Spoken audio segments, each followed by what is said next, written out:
Pessoal, bom dia. Muita paz a todos. Nós estamos realizando um trabalho aos domingos. Aquelas pessoas que estão acompanhando já sabem disso, que é a divulgação do Evangelho segundo o Espiritismo. Nós estamos fazendo um trabalho em cima do Evangelho, porque naturalmente leva-nos a todos, uma reflexão sobre a questão moral de todos nós, desse crescimento moral é que todos nós estamos responsabilizados. E hoje, então, nós vamos dar sequência a esse trabalho, que o assunto é Sede Perfeito, do capítulo 17º, do item 7, 8, 9 e 11, Dever e Virtude.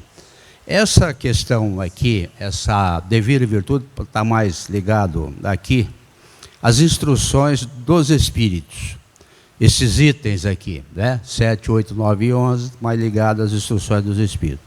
Que eles falam realmente sobre o dever e virtude. Dever e virtude são duas condições essenciais para que nós outros possamos encontrar a paz interior, a felicidade que vai se apresentando em nós através desse processo do dever, através das virtudes que nós realizamos aqui na Terra. Então nós vamos conversar um pouquinho hoje sobre esses dois assuntos aí, que primeiramente, a gente poderia fazer essa pergunta, qual o dever do cristão? Qual o dever do cristão, propriamente dito? E aí nós sabemos que o dever do cristão é primeiramente para com Deus.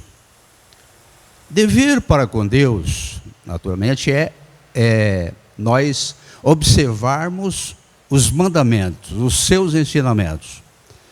Esse é o dever para com Deus. Observar os mandamentos, naturalmente, é amar a Deus sobre todas as coisas, com todo o nosso entendimento, coração, e amar ao próximo. Quando nós falamos em amar a Deus, nós estamos nos referindo à prática, ao cumprimento dos 10 mandamentos da lei. Amar a Deus é assim, você vai cumprir os mandamentos, você estará amando ao próximo e a Deus, E aí, pegando aqui essas instruções dos Espíritos que está no Evangelho, que é de Lázaro, ele diz assim, o dever cresce e irradia sob mais elevada forma em cada um dos estágios superiores da humanidade. Jamais cessa a obrigação moral da criatura para com Deus. Tem esta de refletir as virtudes do Eterno, que não aceita esboços imperfeitos, porque quer que a beleza da sua obra resplandeça aos seus próprios olhos. Isso é uma observação do Espírito Lázaro, em Paris, 1863. Então é isso mesmo. É uma questão real em nós para sempre, desse crescimento, desse progresso. É uma obrigação moral para com Deus, que nós todos temos que enfrentar a cada dia, como forma de nos beneficiar. O benefício será de nós mesmos, nesse crescimento, nesse processo de moralidade que ele nos chama aqui. Na questão 918 do Livro dos Espíritos, por que indício se pode reconhecer em um homem o progresso real que lhe elevará o espírito na hierarquia espírita? Que indício a gente pode ver nesse homem, que possa elevá-lo no processo espírita? O espírito prova a sua elevação. Resposta: o espírito prova a sua elevação quando todos os atos de sua vida corporal representam a prática da lei de Deus e quando antecipadamente compreende a vida espiritual. Então veja a responsabilidade do dever para com Deus. O espírito vai, naturalmente, ele se eleva, sem sombra de dúvida, quando ele pratica a lei de Deus na sua essência. Pratica a lei de Deus na sua essência. E o segundo dever, do cristão naturalmente, é para consigo mesmo. O dever para conosco mesmo é, sem sombra de dúvida, o dever que nós devemos ter acerca do nosso próprio espírito, né? Assim, levando para ele o conhecimento necessário para que ele possa se situar no meio que ele vive. Não é? Então seria o quê? Primeiramente, seria fazer um autoconhecimento de nós mesmos. A gente sempre coloca a questão 919 do Livro dos Espíritos, porque ela diz assim: qual é o meio mais prático e eficaz para se melhorar neste mundo e fugir ao arrastamento do mal? Qual a melhor maneira da gente se melhorar nessa vida? Aí os Espíritos responderam que, citando um sábio da antiguidade, dizendo que era preciso fazer um conhecimento de nós mesmos. Fazer um conhecimento de nós mesmos, naturalmente, é a gente conhecer o que está atrapalhando o nosso progresso moral, que são os vícios, de uma forma geral, são os atos exteriores, né, que realmente prejudicam o nosso processo. E conhecer a nós mesmos era também conhecer aquilo que nós temos interiormente, que são as virtudes que nós podemos desenvolver. Jesus de Nazaré, ele tinha um cuidado com isso, né? Quando ele dizia assim: conhecereis a verdade e a verdade vos libertará. Ele estava se referindo, obviamente, a muitas verdades, né, que ele trazia acerca até da vida futura, né, como a gente se pautar aqui, mas ele também, com isso, ele fazia referência a essas duas coisas principais, né, que era o conhecimento de nós mesmos, fazendo com que os nossos valores externos sejam combatidos, né, que são os vícios, e os valores internos fossem desenvolvidos de uma forma geral, que são as virtudes, aquilo que nós vamos falar hoje, né? Então, para que nós possamos realmente cumprir o dever realmente, né, na sua essência, é preciso que nós nos liguemos a essas duas condições, que é a ética moral, a ética e a moral. Ética e moral. Por que essas duas condições? Que elas se ligam. Por exemplo, a ética é um conjunto de conhecimentos extraídos da investigação do comportamento humano ao tentar explicar as regras morais de forma racional, fundamentada, científica e teórica. É uma reflexão sobre a moral. Essa é a ética, que explica, naturalmente, o conceito moral, a própria ação, né, o desenvolvimento da moralidade. E moral é o conjunto de regras aplicadas no cotidiano e usadas continuamente por cada cidadão. Essas regras orientam cada indivíduo, norteando as suas ações e os seus julgamentos sobre o que é moral ou imoral, o que é certo ou errado, o bom e o mal. Então é o caminho do bem, é de separar realmente aquilo que é das maldades, aquilo que é vício, aquilo que não serve para nós, né, levando realmente a um caminho da bondade, do bem, né? Essa é a questão moral. Mas se nós verificarmos aqui, porque no sentido prático, a finalidade da ética e da moral é muito semelhante. São ambas responsáveis por construir as bases que vão guiar a conduta do homem, determinando o seu caráter, altruísmo e virtudes, e por ensinar a melhor forma de agir e de se comportar em sociedade. Então, a ética, ela pesquisa, ela explica a moral. E a moral é o ato em si, da transformação, da melhora, buscando realmente construir as bases que vai nos levar a um caráter retilíneo, né, um caráter ideal para que tenhamos um bom relacionamento com as pessoas aqui na Terra. Né? E ainda, se espelhando lá nas instruções do Espírito Lázaro, ele diz assim, sobre o dever: é a obrigação moral da criatura para consigo mesmo, primeiro, e em seguida, para com os outros. Obrigação para conosco mesmo. Quer dizer, por que obrigação para conosco mesmo? Para nos prepararmos para amar o outro. É o compromisso, é amar a Deus, amar a nós, e nós vamos ver a terceira condição, que é amar ao próximo. Pois bem, como é que nós podemos amar o próximo se nós não estamos preparados para isso?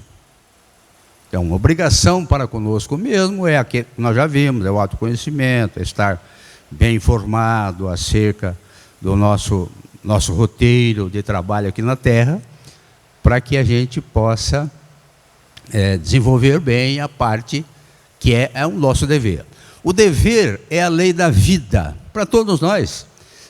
Ele se encontra nos mais ínfimos detalhes, assim como nos atos elevados. Aqui ele está falando apenas do dever moral e não do dever que as profissões impõem. Porque quando nós falamos do dever, de uma forma geral, a gente está falando do dever, né? A gente pensa logo no dever de cidadania, o dever das leis que regem a própria condição humana, né? As leis humanas, propriamente dito, que nos leva ao cumprimento, ao dever. Agora aqui ele faz uma referência ao dever moral, propriamente dito, dever moral, que é o tratamento, é o bom relacionamento com as pessoas na Terra, né? Da Terra.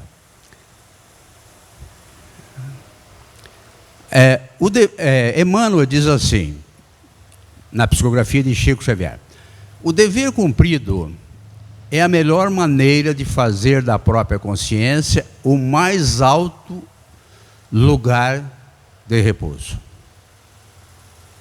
Olha só. E os espíritos da codificação, quando Kardec perguntou na questão 621, onde é que estava escrita a lei de Deus, os espíritos responderam que a lei de Deus está escrita na consciência do ser. Consciência do ser. Pois bem, por que ela está na nossa consciência? Porque todas as vezes que nós cometemos atos louváveis, né, atos bons, de amor ao próximo, a consciência fica em paz, porque nós fizemos o cumprimento do dever, né, a consciência fica em paz.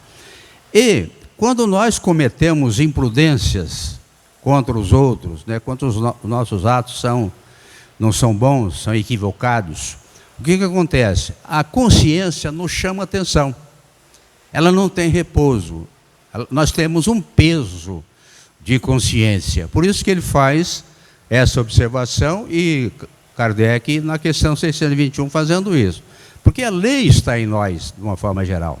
A lei de Deus, que nos chama a atenção. É comum, né? A gente às vezes vê pessoas com a consciência intranquila porque cometeu um ato que não foi bom. E é isso que vai acontecer na condição espiritual, né, na vida futura. Quando o indivíduo cometeu muitas imprudências aqui na Terra, ele vai ter peso de consciência, ele vai ter remorsos por ter cometido atos daquela natureza. Então é assim que funciona. Então o terceiro dever é para com o próximo, que nós já fizemos referência, com o próximo. Porque todos nós que viemos para a Terra, de uma forma geral, nós viemos para o aprendizado. E como é que nós aprendemos aqui na Terra?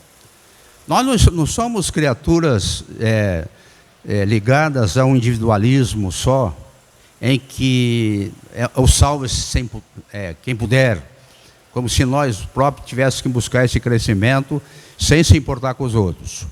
Não, não é assim. Deus nos colocou juntos, vivemos em humanidade, né, sociedade, para que nós outros, em família, para que nós outros juntos pudéssemos amar uns aos outros. É uma forma de crescimento. E aí que entra a parte do dever para com o próximo. Dever para com o próximo é, naturalmente, fazer a ele aquilo que nós desejávamos que ele próprio fizesse para nós. Não é isso? Procurar realmente fazer o bem para ele. E aproveitar as oportunidades que surgem para que nós possamos colocar em prática isso que Jesus nos ensinou, do amor ao semelhante, né? É a caridade propriamente dita. E aqui, o Espírito ainda Lázaro, ele faz uma consideração aqui, ele fala assim, onde começa e termina o dever? O dever principia sempre, para cada um de nós, do ponto em que ameaçais a felicidade ou a tranquilidade do vosso próximo. Acaba no limite que não desejais ninguém transponha com relação a vós. O direito de cada um termina onde começa o do próximo. É fácil de entender isso aqui, porque ele está dizendo assim, ó, se você está praticando ações de dever, mas de repente você comete a ação em que já passa a prejudicar o seu semelhante. Você já está mexendo com a felicidade dela. Aí peraí, então esse é o limite, não é? Porque antes se praticava boas ações, agora você chegou ao ponto de prejudicar a felicidade do outro, aí você já tem que parar e pensar. Porque você não desejaria que o outro chegasse a esse ponto, para prejudicar também a sua condição de felicidade, né? Já está mexendo com a sua felicidade. É isso que ele está dizendo aqui. Então preste atenção, aquilo que você não quer para o outro, aliás, para você, não deseja para o outro, né?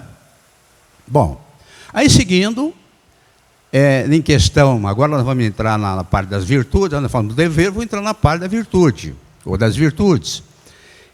E aí na questão 893, qual a mais meritória de todas as virtudes? Qual é a virtude mais significativa? Qual é a virtude? E os Espíritos respondem que todas as virtudes têm o seu mérito, porque todas são indícios de progresso no caminho do bem. A virtude, sempre que há resistência voluntária ao arrastamento das más tendências. Mas a sublimidade da virtude consiste no sacrifício do interesse pessoal para o bem do próximo, sem segunda intenção. A mais meritória é aquela que se baseia na caridade mais desinteressada.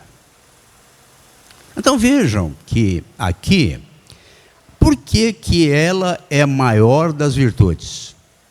Todas as virtudes são boas, está dizendo aqui. Só que essa é maior, né? Por quê? Porque ela trabalha com desinteresse. Quando você faz o bem ao próximo, você faz pelo simples fato de ver o indivíduo feliz. E você não aceita absolutamente nada por aquilo que você fez. É o desinteresse. É a caridade incondicional. Que, dessa forma, ela sacrifica o nosso interesse pessoal. E o nosso orgulho até, por estar praticando com interesse. Se você fizer a caridade com desinteresse, essa é a caridade ideal para que nós possamos fazê-la. A virtude no mais alto grau é o conjunto de todas as qualidades essenciais que constituem um homem de bem. Ser bom, caritativo, laborioso, sóbrio, modesto, são qualidades do homem virtuoso, que está aí no Evangelho. Tá? Então veja que é a virtude de todas as qualidades essenciais. Aí nós vemos aqui uma observação aqui, que o homem de bem, o verdadeiro homem de bem, é o que cumpre a lei de justiça, de amor e de caridade na sua maior pureza. cumprir a lei de Deus, né, no processo de justiça, né, de amor e caridade na sua maior pureza, como diz ali a questão da caridade desinteressada, né? Aí nós vamos só recordar aqui algumas virtudes. Por exemplo, vontade. Vontade é o que norteia a nossa vida no sentido do progresso. As pessoas munidas de vontade, elas são capazes de fazer coisas incríveis, porque elas progridem constantemente. É a vontade que nos move para tudo. Bondade é a recomendação para que todos nós sejamos bons para com todos, para que tenhamos um bom relacionamento com eles, senão fica difícil. Humildade, acima de qualquer propósito, humildade, que sacrifica o orgulho e faz de nós criaturas iguais perante Deus. Todos somos filhos de Deus, usando esse processo de humildade. Coragem. Coragem de enfrentamento. Enfrentar os problemas, porque sabe que os problemas são passíveis de soluções. Eles se resolvem quando nós temos a vontade de resolvê-los. Criatividade.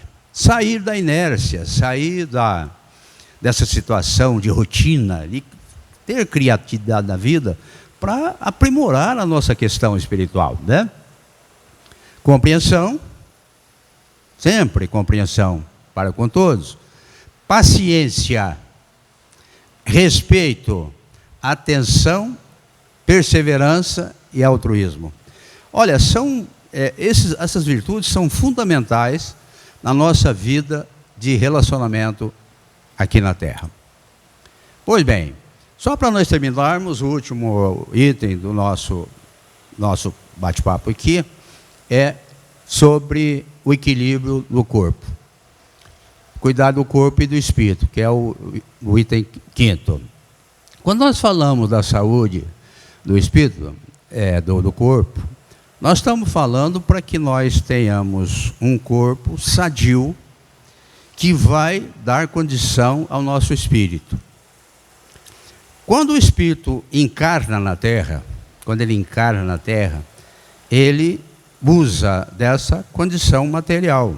E com ele se apresenta também o corpo perispiritual, que nós chamamos de perispírito. Kardec denominou de perispírito. Esse espírito, ele não poderia absolutamente encarnar na Terra sem que ele não tivesse esse envoltório. Porque o espírito não tem nada que é de matéria. Nada que é de matéria. Totalmente diferente da matéria. Então, Deus, na sua beleza da criação, na sua inteligência infinita, o que Ele fez?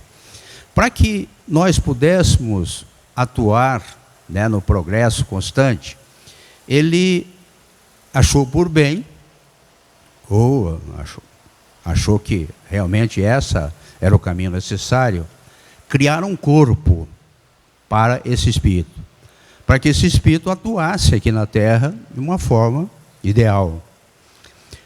Só que, para que o espírito propriamente dito, atue aqui na Terra, ele tem algumas dificuldades. Porque o corpo dá para ele somente 5 condições essenciais para que ele possa se comunicar ao meio, né? Que vou citar algumas delas, que é o olfato, o paladar, o tato, né? A audição, né? A visão. Pois bem, então, dentro dessas 5 situações, é que o Espírito se comunica conosco. Por exemplo, como é que ele se comunica conosco? Através da fala, por exemplo, né? A comunicação. Ele usa um meio que nós temos para que ele possa se comunicar. Quando o Espírito deixa a condição da Terra, ele já não precisa mais dessa condição, porque já não possui o corpo, né? O que acontece? Como ele, né, no mundo espiritual, ele tem facilidade de se comunicar ao meio, ele continua se comunicando no seu corpo, que aí tudo se amplia nele. não precisa mais dessa condição. Por isso que muitas vezes algumas pessoas arriscam a dizerem que o espírito vem para a Terra e ele está preso a um corpo físico. Ele está preso a um corpo físico com dificuldade. E isso é verdade, porque se a gente for ver, por exemplo, pessoas doentes da mente, por exemplo, né, que estão ali, elas não têm, o espírito não tem como se comunicar com o meio, porque a doença não permite, é o corpo físico. Agora, se nós viemos com toda essa potencialidade que Deus nos deu, para que nós pudéssemos se comunicar ao meio, tá? Através desse corpo físico, o que nós temos que fazer? Cuidar bem desse corpo. Cuidar bem do corpo é dar uma boa alimentação para ele, ideal, e prepará-lo, às vezes fisicamente, com todo o processo, tá? Por que o Espírito fez referência a essa questão do corpo e espírito?